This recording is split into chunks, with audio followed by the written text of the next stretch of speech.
Hi, and welcome to the Tap Intuit podcast, where each week I have the sincere pleasure of interviewing a wellness expert operating in their area of genius. Today's no different. I am here with Alex of Alex Doran, and she is just, oh my gosh, a gem. If you haven't heard of her before, she is my favorite, most accurate, in my humble opinion, tarot reader that I've ever encountered, a beautiful Reiki master in her own right, and just intuitive gal all the way around. So thank you for being here, Alex. Thank you for having me. I'm going to bring you around for more introductions, just in general. That felt so nice. Oh, good. Good. Well, I mean it. You have just been like a gem in the cultivation of Conscious Colorado Collective, a passion project that we've shared. And you've nurtured that community for a really long time. And on top of so many other things that you're doing in Denver. And I'm just excited to let listeners know what it is that you're up to in 2026. I mean, I believe in you and I believe in CCC, and I'm just grateful that I got to see it from inception to now and what it's going to grow into. So it's been an honor. Thank you. Yeah. Yeah.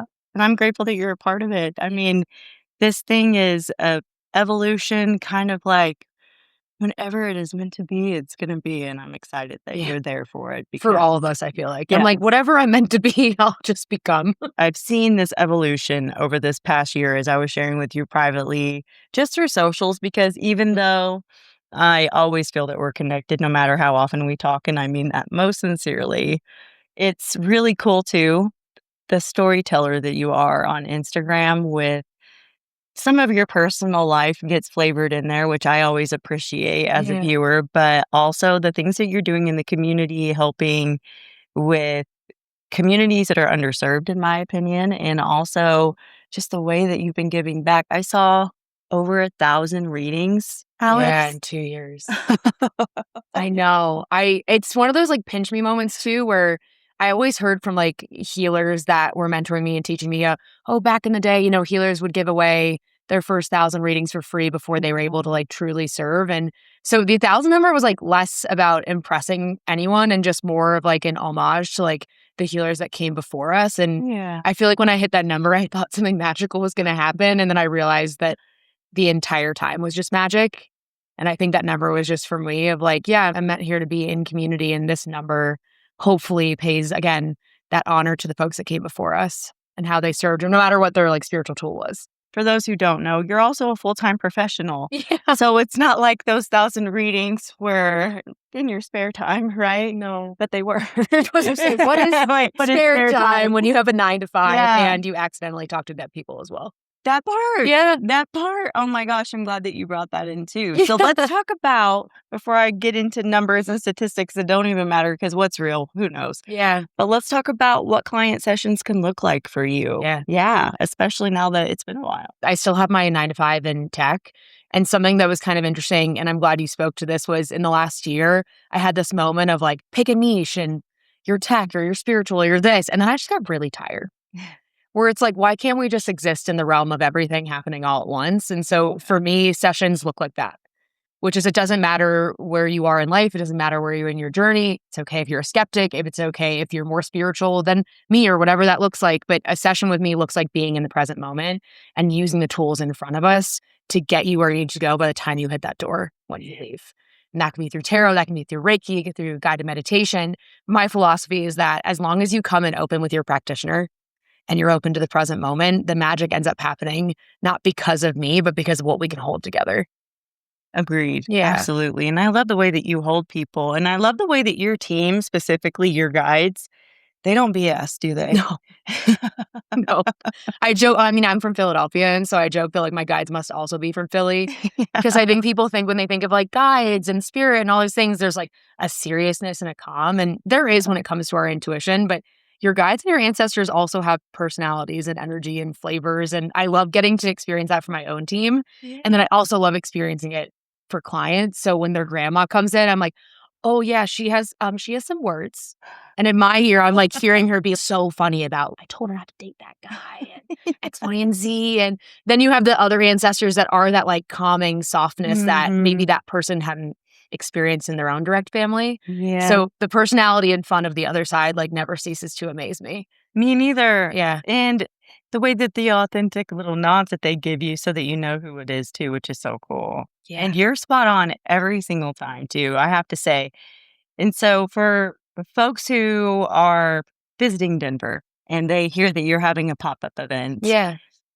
what can they expect? Do they have to come with an intention? They can just come and say, "Hey, I don't know." What is your take on that? You can't fuck it up. Yeah, I didn't think so.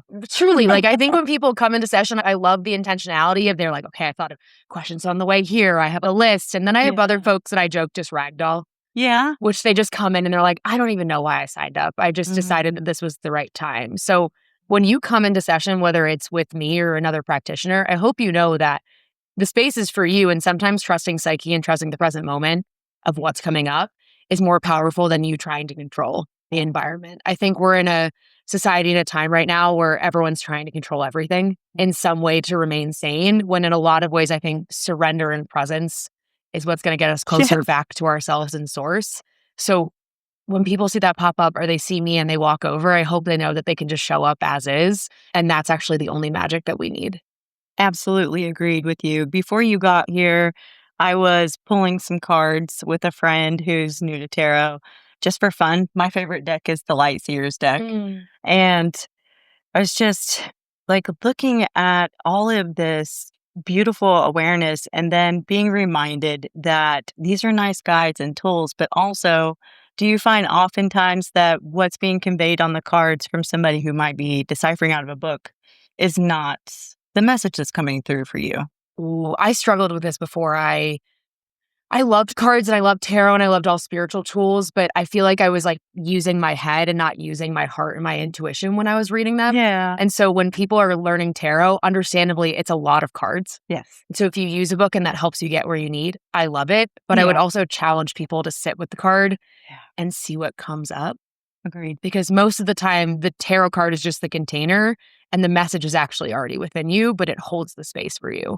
Yeah. So with people using books, I love it. If that makes you feel good and it helps you with the cards, great. Yeah. If you're staying up here the whole time and you're trying to memorize and you keep going back and forth to the book, I'd love for people to take a pause and say, okay, if I'm just looking at this card, what am I noticing first? Is it a color? Is it the flower? Is it something specific about it? Or is it just the way it makes me feel? That's really the power of tarot.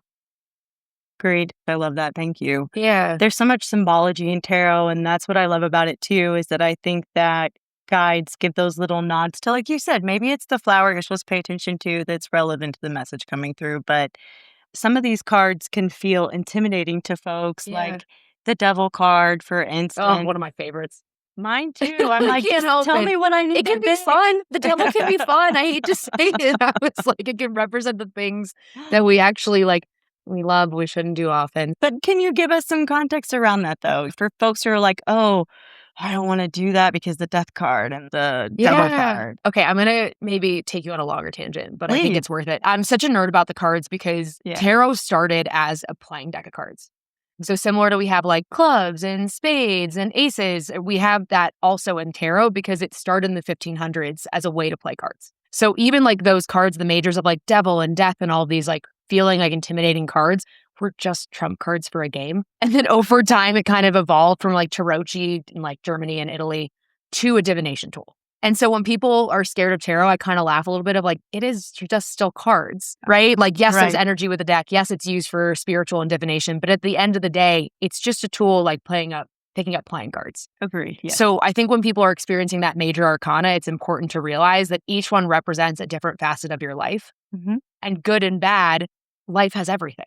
Life has those moments of like shadow. They have those moments of like positivity and success. So I want people to realize that one card doesn't just represent their entire life, but maybe just a piece that's being reflected back. It's just a playing deck of cards. I think people have come up to me that are religious in a different way or spiritual in a different way than me, which Sure. I love of having like those conversations where they're Absolutely. like, you're doing the work of the devil. And I'm like, I don't even know him. Like, it's not how it Yeah. works with it. Your Right. intention, your energy carries everything you touch. 1000%. Your relationships, the world around you. So tarot's What no, you- for the yeah. folks that are feeling afraid of tarot, I want them to know that the intention they bring is the intention they're going to get back. And there's a protection in that. Agreed. And also it's just playing cards. Yes. And also, the messages that come through are just what is true in that space and time right now. Yes. Right? It's a snapshot. It's a snapshot and things can change Yeah. dependent on the advice that is given or their own discernment, would you say? The thing that my clients have heard me say a million times, I'm like, you could wake up tomorrow, shave your head, and move to Brazil. And first of all, if that feels good to you, I support you. But like, it's probably not going to show up in the snapshot right now. So it's like they walk out the door, and something that's beautiful as a practitioner is your free will is actually the most important thing, whether you're reading for yourself or you're getting read by me, because when you walk out the door, you get to decide what you do. 100%. And there's like power and autonomy in that, whether you get the devil card a million times. And for me, it's like when I get the devil card, I know I'm overthinking. It's not anything that's actually like that deep. That lands. And then for other people, I pulled the devil card when they're struggling with addiction. Yeah. I've pulled it for folks that are in toxic relationships. Yep. I pulled it for folks that know what they should be doing, but they're kind of making their way there slowly. So one card can hold so much context and meaning. Just being afraid of seeing the image does it a disservice of what it can do for you. And one depiction on the devil card that is always brought up, right, is the fact that you see these two folks who are chained. Yeah. But the chains are so loose that literally they could free themselves if they wanted to. Yeah. And that's the whole point, right? You can free yourself from addiction, from less than ideal relationships. It's just the devil, right? Right. Sometimes the hardest one to shake. And how interesting that, at least in the Smith-Waite, which is like more of the classic tarot deck that 80% of tarot decks are created after, the devil's card and the lover's card are inverse. So you have the same two people that potentially are Adam and Eve that are standing under an angel in the cloud for the lovers, and then for the devil are chained up with the devil over them. I didn't realize that. So they're inverse of each other. And I like to say to folks that like the lover's card can represent like fate and blind faith and what it looks like to be part of something bigger. Yeah. Well, the devil's more about what you know and getting in the weeds and getting in your own way.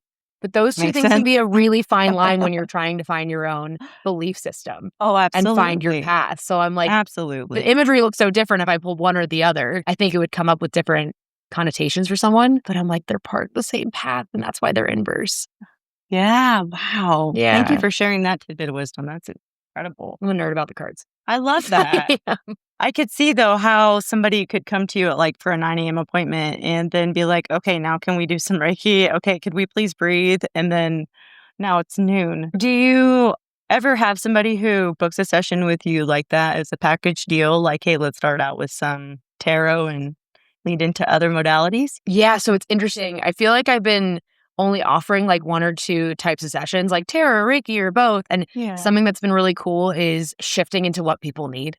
Yeah. So I love getting people on the table for Reiki first, because I think what it does is, one, for your nervous system, just from a science lens. Sure. It gets you in a present state. It gets you into a place where you can actually like calm your nervous system and get back in your body. What a beautiful way to start anything. Agreed. But especially when it comes to being open to more intuitive messages. Then from there, moving to the cards, it's almost fun to see like from the energy itself, what got brought up in your body. And then tarot can lead us in what to do with it. I love that. So something that I'm excited is I had folks that would just schedule an hour of tarot and then an hour of Reiki, like back to back. Ooh. And I was like, oh, interesting. I don't offer that, but cool. Like, let's do it, right? Like, it's happening. It means it's supposed to. And now I'm offering the energetic reset. So it's a full 2-hour session of an hour of Reiki, an hour of tarot with integration time built in. Beautiful. And what I like to say to folks is you should be only doing that every couple of months. No one needs this much intensity all the time. But when we're so overwhelmed and our system and our body is overwhelmed, getting that table time and then getting to be in more of that strategy and that logic side and that intuitive side with the cards, I think it allows someone to leave and know what their next step is, even if they haven't solved all of their problems. Sure. Or at least be able to be in a better space to go back and process, right? And integrate, to your point. Because that's the one thing that I love that you have mentioned. This is what we're missing, folks. We're missing the opportunity to go to that intense breathwork class or to go and see an amazing reader. And then we get in our car and we're looking for the next dopamine hit. We're looking for the next class. We're looking for the next reader. And at the end of the day, we really need to bring it back to self and check in with the intention, as you mentioned. And also, how often do you think folks should look outside of themselves for this type of guidance? Oof. I love this question. I don't let people see me before 5 weeks. Great. Reason I feel so strongly about this is like when I started my spiritual awakening and I got sick and my intuitive gifts were coming in and I was all over the place, I felt like I had outsourced all of my power to practitioners. And I didn't even realize that as someone who's so fiercely independent and autonomous. Like, I thought that I'd be someone that didn't happen. I get it. And fortunately, nothing bad happened, right? Yeah. Fortunately, I had the right practitioners that were in the right space to hold me up during that time, but not everyone gets so lucky. And as much as I'd like to say every practitioner has the best intention and the tools to hold in trauma-informed ways, it's just not true. The reason I don't have people come more than 5 weeks, even if they're in deep turmoil, is because them living their life and having confidence in their autonomy is actually the reason we exist. It doesn't exist because I'm a magic 8-ball. It doesn't exist because I want your power or I want to make decisions for you. It exists so that you can come into my room. I can hold you and send you on your way feeling a little bit more empowered than you did when you walked in.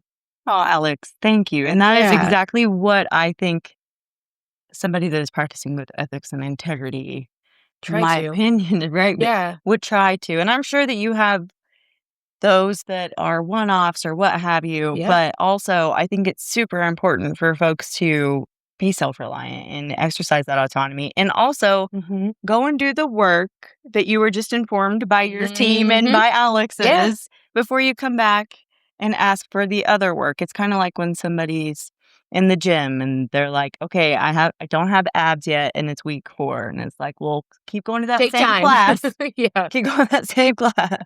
And then switch it up in a little bit, right? It's tough. Totally impatient. I've always been impatient. I can't help it. I'm like working on it. I think it's been part of like becoming a spiritual practitioner and seeing divine timing in action. Oh, like I'm such a data person. That's the tech side of me. I like numbers. I like being able to prove something. I like patterns. And so I think because of thousands of readings now, the divine timing of it all is for a reason.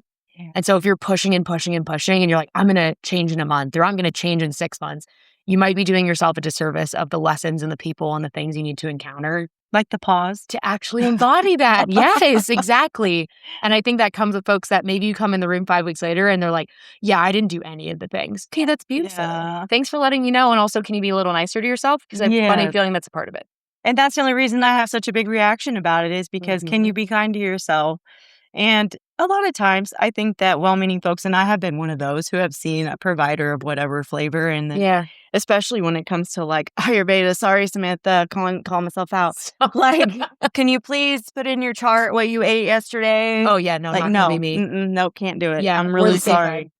Discipline is my dead last attribute. I took a test at work and there was like 34 attributes and discipline was dead last. And I was like, so that's humbling for your entire team to see that. And somehow I'm still doing You're just so fine. disciplined, in my opinion, honestly, because you're killing it. And you're not only disciplined, Alex, you're so multifaceted in like the most positive way. Folks who don't know, I hope that you'll do like a Insta Live one day just to show folks your home and just see like how you pull together a space. Yeah. It's like a beautiful piece of artwork, in my opinion. I love your home. But anyway, just every energy that you bring to the spaces.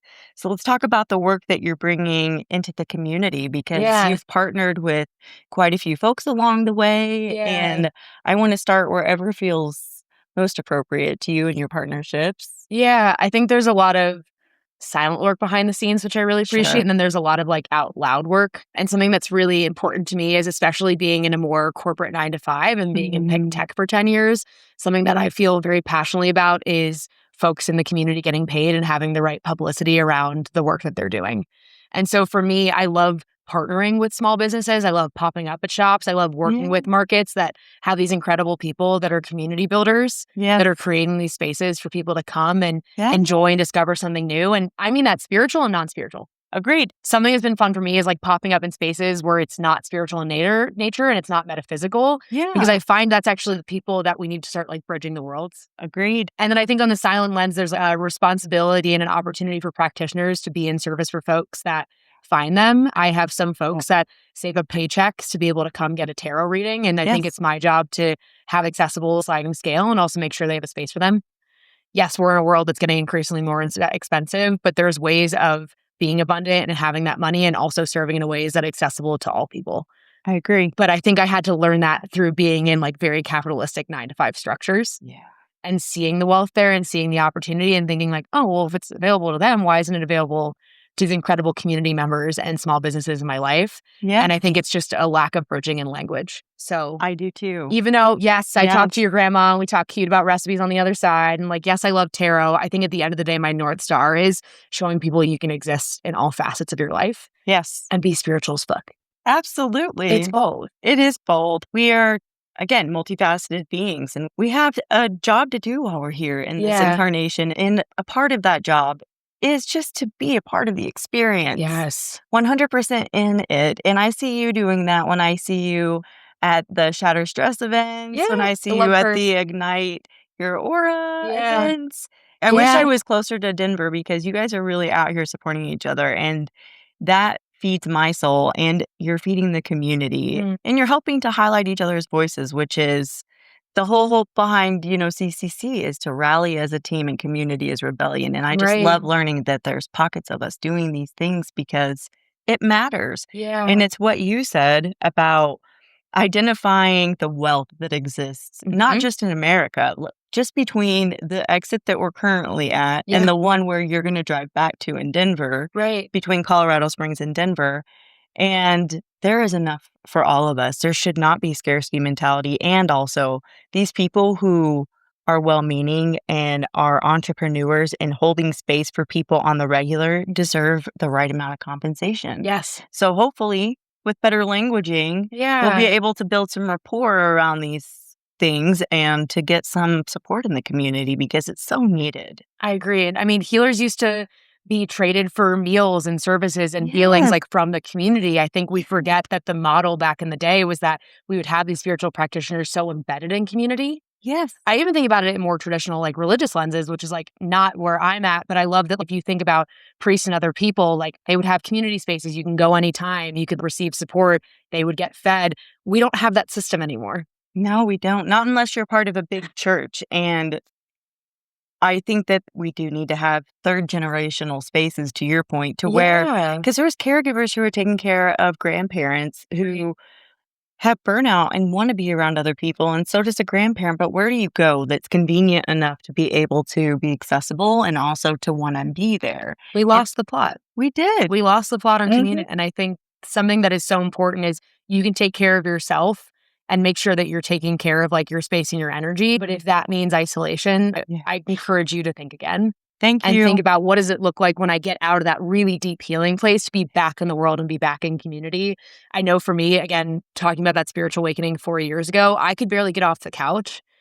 Had to barely function. That year, I wasn't a good villager and I couldn't be in the village. And then as I started progressing, I started realizing that the whole point of why this is happening is for us to get back to each other. And that's the important part. So I appreciate you speaking to the Denver community because even Vibe Gym, which is where I have my office out of, Megan is one of the most inclusive, incredible owners that I've met. And she walks the walk. She has a gender, like women only space. And not only that, but she's working with protesting. She's working with the Yeah. local government. She's working with local communities. That's It's like, amazing. what an incredible example of someone that has a gym and is doing community work. And so the thought of having an office in there is like, one, I need to be a part of that. And two, it pushes me to be better of like, how do I show up in my community using tarot? And I think I'm just scratching the surface of that question. But Sure. especially as we're in a place of like individualistic healing, I want people to know that you can only take that so far. You can only heal in relation at some point. So Honestly. take your time, stay in bed. I know I did, right? When Yeah. everything was like crumbling around me, but we actually need you in the world. And so it's increasingly important people realize that the whole point of this is to get back to one another.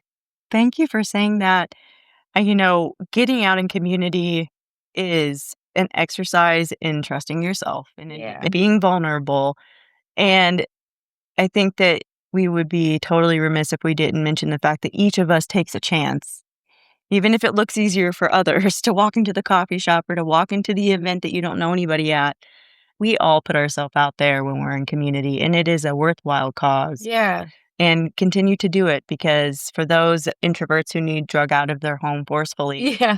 you'll definitely find an extrovert in these communities somewhere. It's So just me. get out there. I'm Yeah, an no. introvert collector. I am, because it's so funny. I'm not like a true extrovert, but if you see my circle, everyone's like, huh, real quiet. And I'm like, but here's the thing, you have the best observations. Yeah. Like I've had to learn not to yap to listen. And I think folks that are scared to be in community because of that like introvert nature, I'm like, Yeah. no, actually, we probably need you more than me. Please come. I'll open the door and I'll make sure it looks good. Yeah. But something I think it's important that I'm thinking about a lot is changing my name to Alex Doran, and the rebrand for my business is because of my grandpa.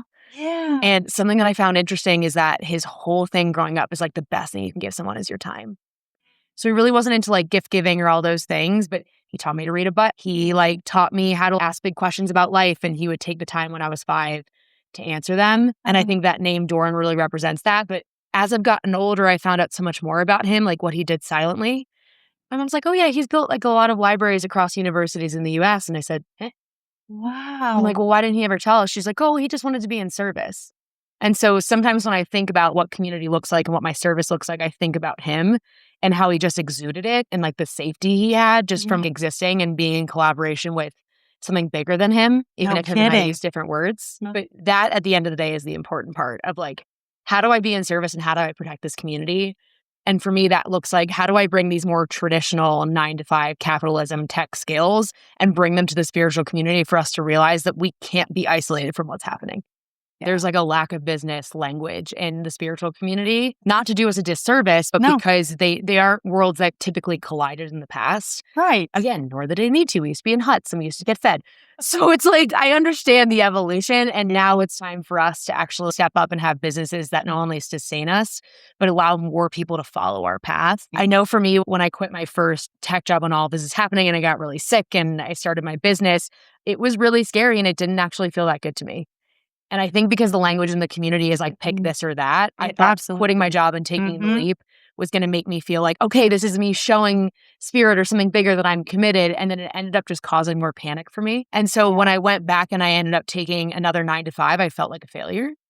I did. I felt like total failure where I was like, maybe I didn't believe hard enough and maybe I didn't do this right. And now I look back on this job the last year and a half and like people management is just as spiritual as when I'm reading tarot. Absolutely. And getting to be with that next generation of folks in tech and protect them and say, hey, I want this to be better for you. And here's some skills that I didn't have. Yeah. I'm like, oh my God, it's all service.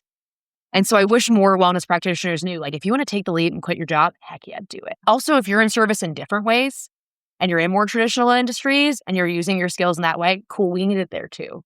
I mean, yes, you're reminding me of being the personality hire and some of the, you know what I mean? Yeah. Just a person that everybody looks forward to being there, and then it's more tolerable. Yeah. And I think that spiritual bright lights of people exist in these roles and have these skills for just that, for real. I don't think that there are any accidents in where spirit places us. And I know that you're a bright light for many, and I know that also you're a leader, and it would be so cool to work under you. Those folks are really blessed. That's Most cool. days. I have my moments. I'm really bad before 10 a.m. But like I try my best. Hey, but I'm sure you tell them that, and they're like, cool. I I'll catch you warned later. them. I was like, yeah, no, this is ask me later. It's going to be a yes right now. If I don't get my tea, I'm going to lose it. Yeah, I feel you. But I do. I think that we, as practitioners, you realize that we're practicing in service everywhere, in our families, in our own homes, in our community, in our friendships. I wish people would start realizing the value of what they're bringing outside of client sessions and building whatever that looks like. I agree. All right, Alex, we dove right into where you're at today, and I'm glad that we started that way and that we have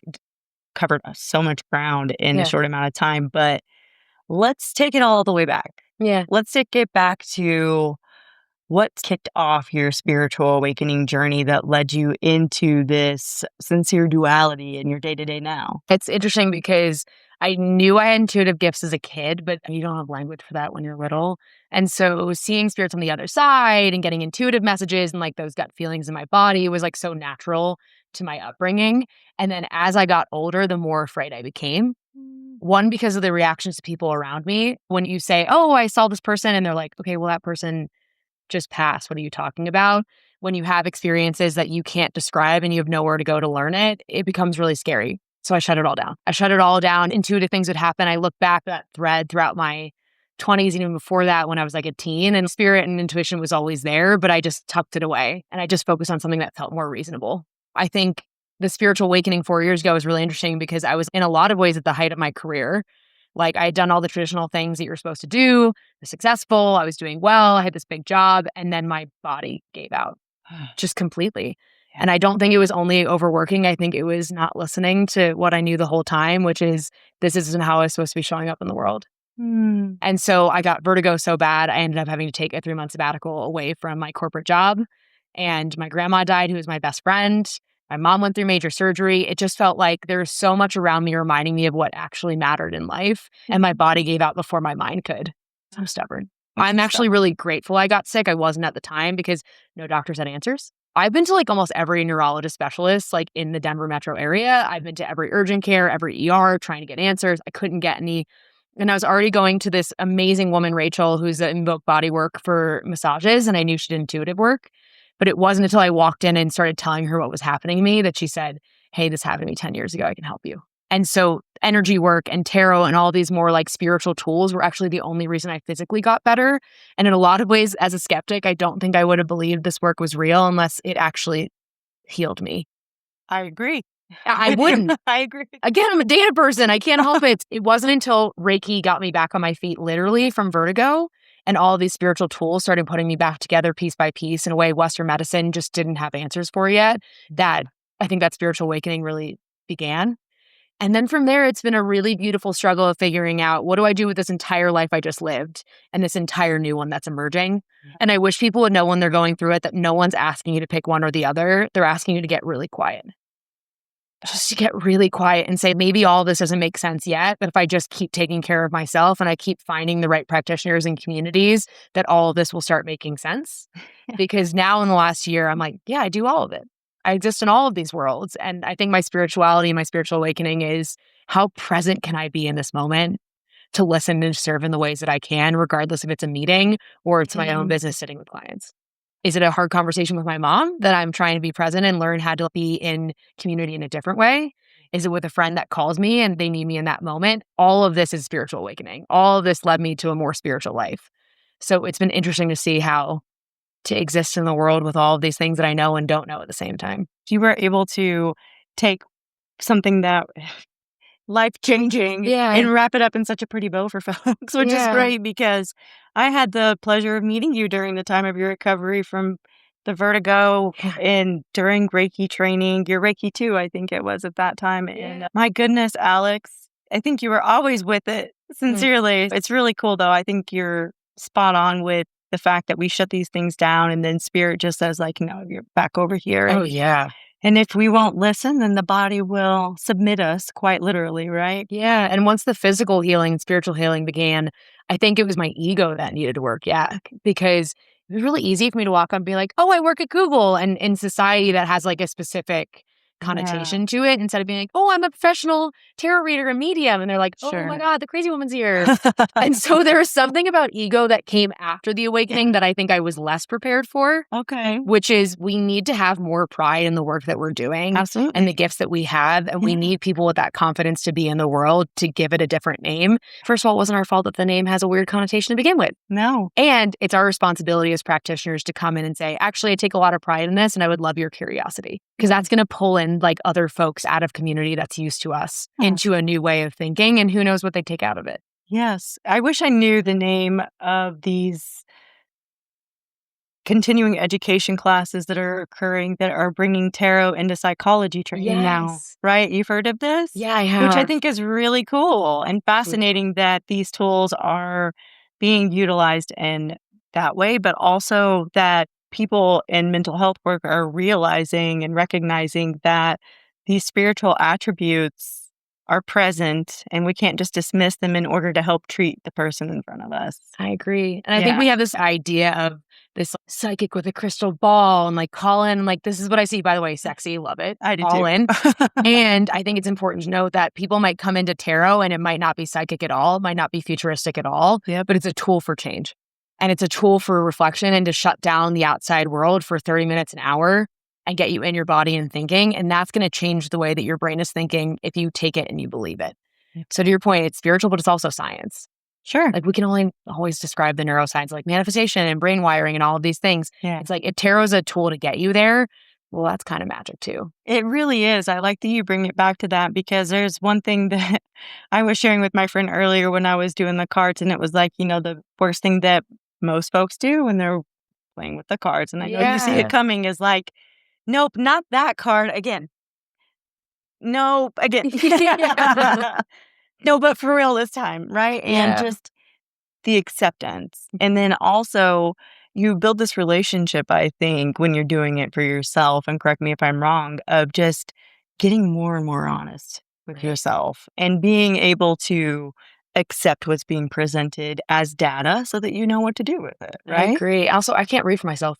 No? I really don't read for myself at all No, with tarot, and I cool. think because what I find is I'm too logical about the cards when it comes to me, Sure. and so meditation and going to other practitioners is actually my way of hearing, but Yeah. now over time, I think building the muscle of sitting with myself and listening, I'm like, "We actually don't need any tool." But how beautiful that we have this, like, container to keep us on track. Like, could I do psychic readings without the cards? Yes. Yes, but Mhm. I don't because I find it to be this, like, safeguard.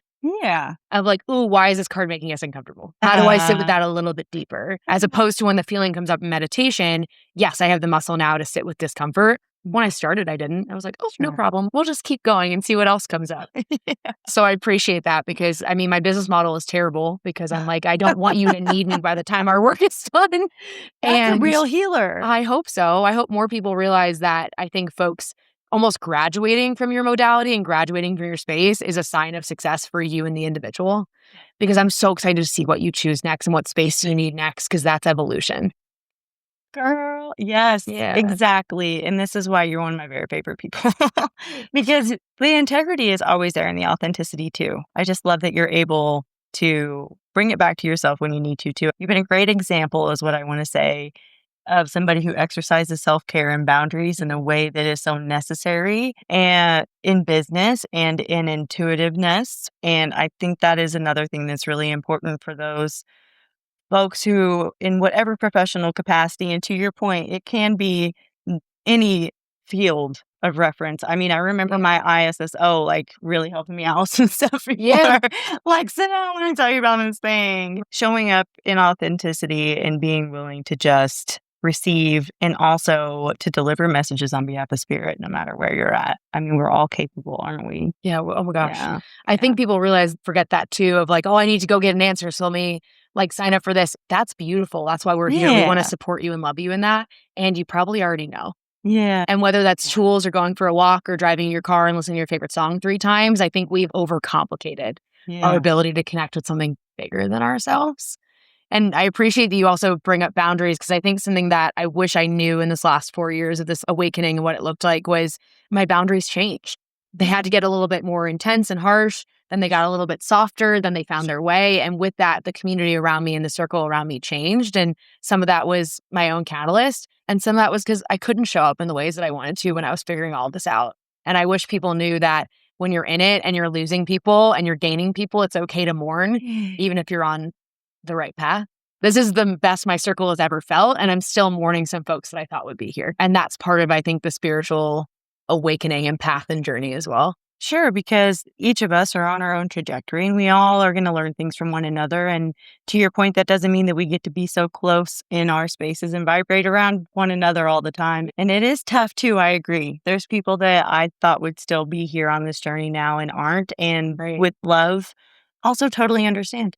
Same. And instead of mourning it, holding space for when the Yeah. time comes that we can squeeze each other's necks again. And if that doesn't come, being grateful that spirit is continuously having me be a magnet to those who are in the right relationship with Oh, themselves, I love that. right? Yeah, and there's accountability on both lines. I think something that's like spiritual is I also can receive that. self accountability, like, and that I think you're so beautiful at. It's something I learned from you too. Of like, where can I show up better? Where can I be better? Where can I grow? And also acknowledging that if we're asking that over and over and over again, and we're not met by people with the same curiosity, Right. it's okay to say this isn't a fit right now. That's right. And I even feel that way with breaking up with clients and being like, Oh.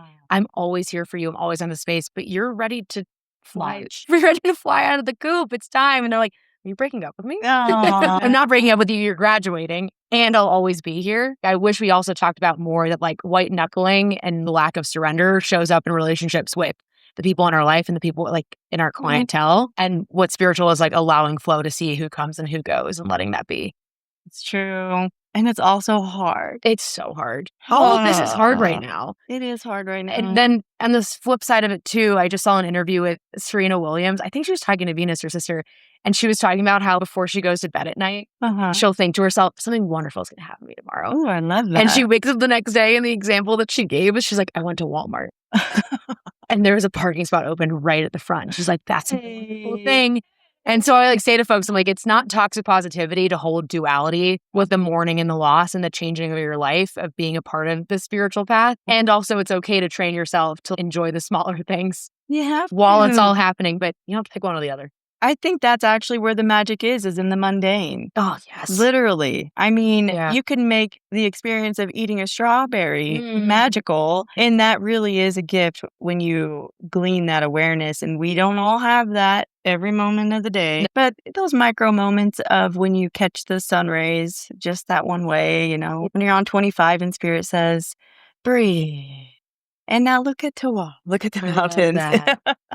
Yeah, those little glimmers, man, that just keeps me going. Glimmers, for sure. That's a good word for it. That's how people feel when they walk in for a tarot reading or a healing or the guided meditation. I was like, I just want to give you a break from the outside world for whatever time we have in here. Yeah, well, so forget glimmers. You give them sparks and shimmers and stuff. You got this, girl. Thanks. Listen, as long as like I'm in service and I'm being honest with myself and I laugh when I fuck up and I tell the right people I'm sorry, I think that's all I can do to continue on this journey. I'm just grateful that we have you in service, and thank you, because sincerely, somebody that has a 9 to 5 and that is also carving out so much time for community.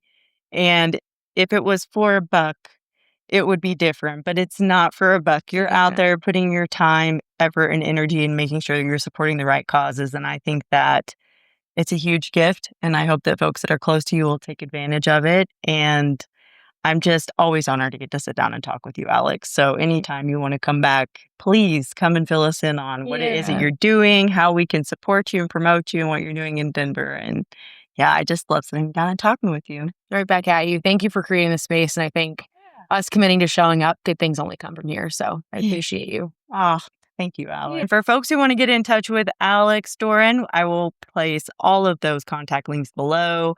And until next time, don't forget to find the glimmers. Don't forget. All right. Take care. Thank you. Thanks, Alex.